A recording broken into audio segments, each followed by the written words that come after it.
नमस्कार, आप देख रहे हैं भारत एक्सप्रेस और मैं हूं आपके साथ आंचल मित्तल। देश के महानगरों से लेकर छोटे कस्बों तक सरकारी जमीन पर अतिक्रमण कोई नई बात नहीं है। अक्सर प्रशासन तब तक आंखें मूंदे रहता है जब तक अदालत हस्तक्षेप न करे।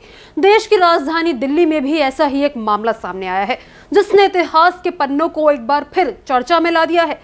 ये मामला है ऐतिहासिक तुर्कमान गेट के पास स्थित फैज़-ए-इलाही मस्जिद और उसके आसपास हुए कथित अवैध अतिक्रमण का। जब ये मामला दिल्ली हाई कोर्ट पहुंचा, अदालत ने अतिक्रमण हटाने का आदेश दिया तो कार्रवाई के दौरान इलाके में जमकर बवाल हुआ। पत्थरबाजी, आंसू गैस और भारी पुलिस बल की तैनाती ने तुर्कमान गेट को एक बार फिर से सुर्खियों में ला दिया है। तुर्कमान गेट मुगल बादशाह शाहजहां की तरफ से बसाए गए शाहजहानाबाद यानी कि पुरानी दिल्ली के प्रमुख दरवाजों में से एक है। 17वीं शताब्दी में बने इस गेट का निर्माण उस दौर में हुआ था जब दिल्ली एक मजबूत किलेबंद राजधानी के रूप में विकसित की जा रही थी। इस गेट का नाम प्रसिद्ध सूफी संत शाह तुर्कमान के नाम पर पड़ा, जिनकी दरगाह गेट के पास स्थित है। ये शाह तुर्कमान की याद में हर साल उर्स का आयोजन होता है।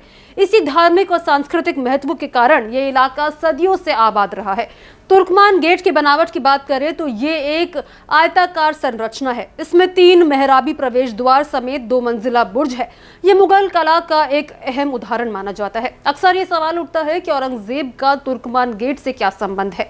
इसका कोई सीधा संबंध अब तक सामने नहीं आया। हालांकि तुर्कमान गेट का निर्माण शाहजहां के शासनकाल में हुआ और औरंगजेब शाहजहां का पुत्र था। इस वजह से गेट का औरंगजेब से सीधा कोई ऐतिहासिक संबंध नहीं है। ये भ्रम अक्सर सोशल मीडिया और अधूरी ऐतिहासिक जानकारी के कारण फैलता आया है।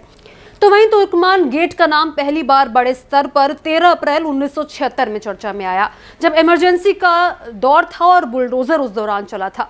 तत्कालीन समय पर संजय गांधी के निर्देश पर दिल्ली में बड़े पैमाने पर झुग्गी हटाओ अभियान चलाया जा रहा था। तुर्कमान गेट इलाके में पहली बार बुलडोजर पहुंचा। शुरुआत में झुग्गियां हटाई गई, जिसका सीमित विरोध हुआ। संजय गांधी के इस फैसले ने पूरी पुरानी दिल्ली को आंदोलित कर दिया। जामा मस्जिद, चांदनी चौक और तुर्कमान गेट, इन इलाकों में गुस्सा और असंतोष फैल गया। स्थानीय लोगों ने आम हड़ताल का आह्वान किया। मजदूर संगठनों और वामपंथी दलों ने विरोध को संगठित किया।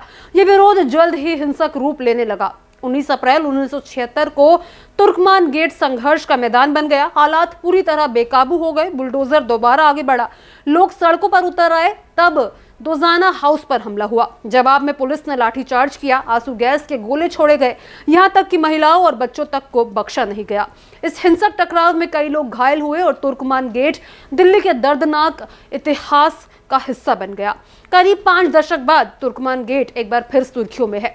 इसका कारण फैज़-ए-इलाही मस्जिद और अतिक्रमण है। फैज़-ए-इलाही मस्जिद ऐतिहासिक तुर्कमान गेट के पास स्थित है।